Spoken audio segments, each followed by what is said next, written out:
प्रचार सभांपासून ते निकाल लागेपर्यंत शपथविधी होईपर्यंत दादा गुलाबी जॅकेटमध्येच दिसले। पण शपथविधी पार पडला आणि अजितदादांनी जॅकेट उतरवलं। पण अजितदादांच्या जॅकेटचा गुलाबी रंग मुख्यमंत्री देवेंद्र फडणवीसांना जास्तच आवडलेला दिसतोय।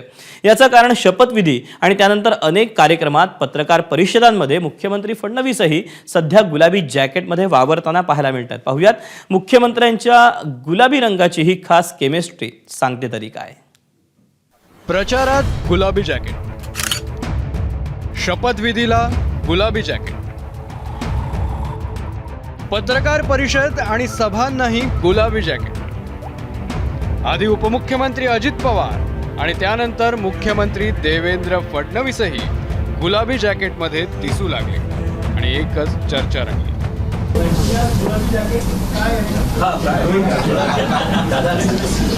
दादांनी शिवून दिलं।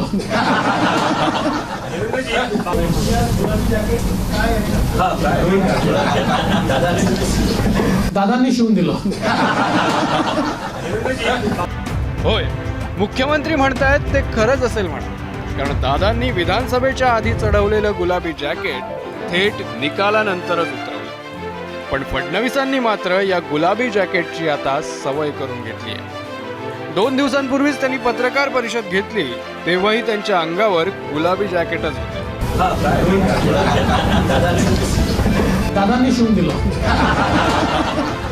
जॅकेटच्या गुलाबी रंगावरून विरोधकांनीही अनेक वेळा दादा आणि फडणवीसांना टोला लगावलाय, पण अजितदादांनी भर विधानसभेत यावर प्रत्युत्तर दिलंच। गुलाबी जॅकेट आज इकडे दिलंय, काय अडचण आहे? अडचण आहे, मुख्यमंत्र्याला दिलंय। आता तुम्हाला कलरच कळत नाही, आता कलर पण विसरायला लागले, काय करायचं काय? त्याच्यामुळे अध्यक्ष महोदय, आम्ही कुठली जॅकेट घालायची, काय घालायची ते आम्ही घालू ना। तुम्हाला जॅकेट घालायची का नाही घालायची ते तुमचं तुम्ही ठरवा।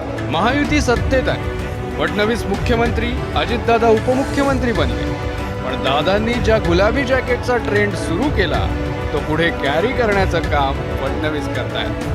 तेव्हा ही जॅकेटची गुलाबी स्टोरी आता महाराष्ट्राच्या राजकारणात किती दिवस पाहायला मिळते हे पाहणं औत्सुक्याचं ठरेल। ब्युरो रिपोर्ट, एबीपी माझा। एबीपी माझा, उघडा डोळे बघा नीट।